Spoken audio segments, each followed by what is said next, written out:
A lot of times it's during suffering and difficulty that we find that which is most passionate to us. So think about that time.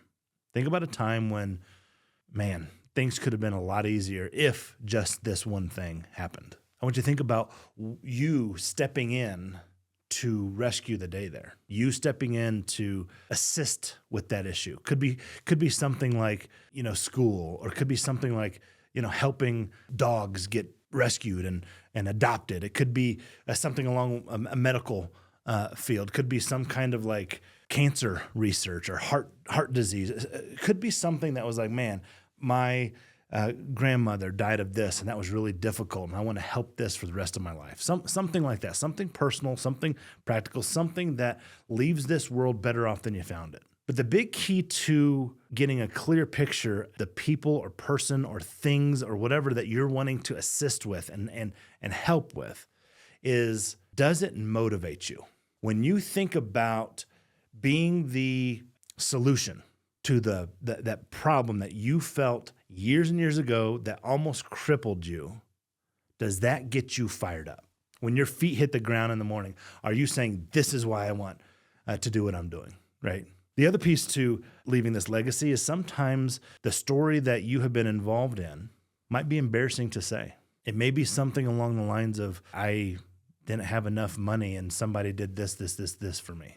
Or my parents, we grew up poor and we needed X, Y, Z, and somebody stepped in and did that. Or I really wish someone had been able to step in and do that. Because as you go around this real wealth formula and you go around the bases, you've reduced your monthly expenses, you've enlarged your active income, you've acquired passive income, you're living off of passive income. This bonus L is to leave a legacy. By now, you're not struggling anymore. You're not going paycheck to paycheck. You hopefully are looking at your life saying, wow, the Lord has really blessed you. God has blessed you with this amazing situation.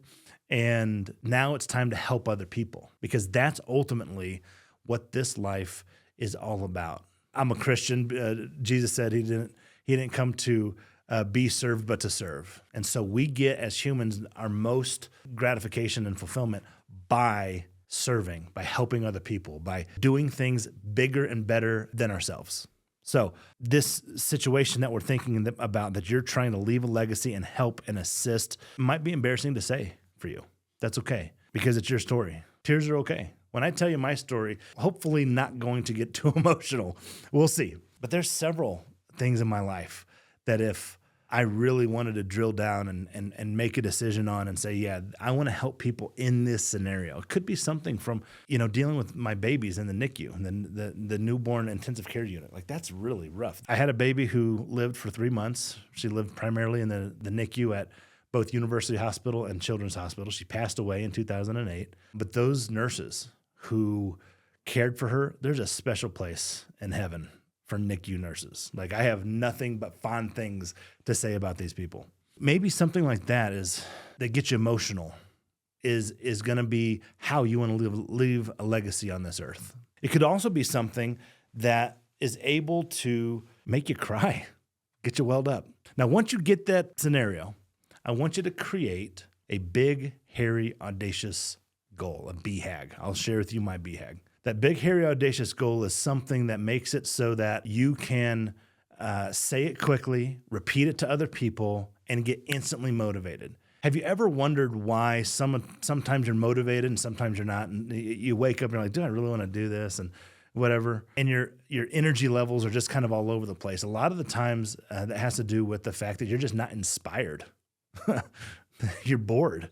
Life is not what you had expected it to be, or it's exactly what you expected it to be, boring. And so what we do is we create these big, hairy, audacious goals, these goals that make it so that you're putting yourself out there, that you're being a little vulnerable with, and the second that you say it to yourself, you get fired back up.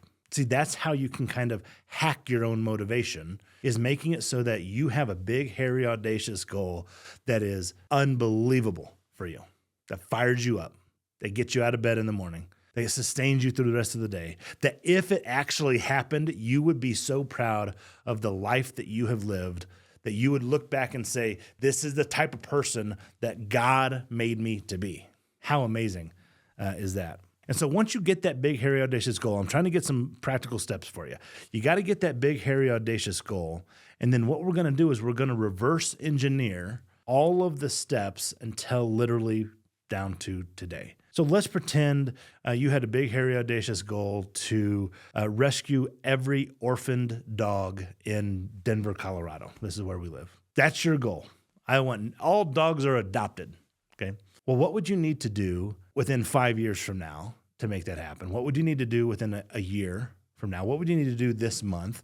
Like, there could be some things like, well, we make sure that there's no orphan dogs, right? We really emphasize, spading and neutering dogs so that there are no just random dogs filling up these kennels and pounds and all that kind of stuff. Maybe you get into a partnership with all of the local adoption agencies and ask, what is it that's the biggest issue and the threat? You reverse engineer all of those kind of things down to today. And so you may start with something as simple as call all the adoption companies and interview them and ask them, what are the major problems that you're dealing with? And they give you an answer. And then you go and say, okay, my step for next week is I'm going to try to address one of those. I'm going to see what I can do to help with one of those. If it's spay and neutering, then hey, just like at the end of The Price is Right. What do they always say? The Price is Right. Bob Barker gets up there, talks about spaying and neutering your dogs. It's like, okay, that's one way to help, right? And so you create that big, hairy, audacious goal. You might eventually get it on The Price is Right or whatever,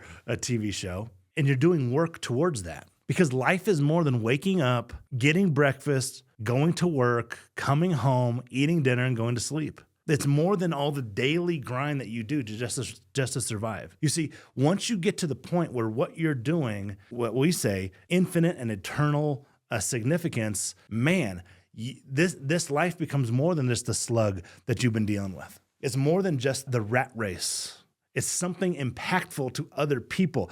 They need you. Those dogs need you. Those babies need you. Those nurses need you. And now, instead of just paycheck to paycheck, paying bills, eking by, you've got something more significant going on in your life. Guys, personal finance shouldn't end at your bank account, not at the balance of your bank account.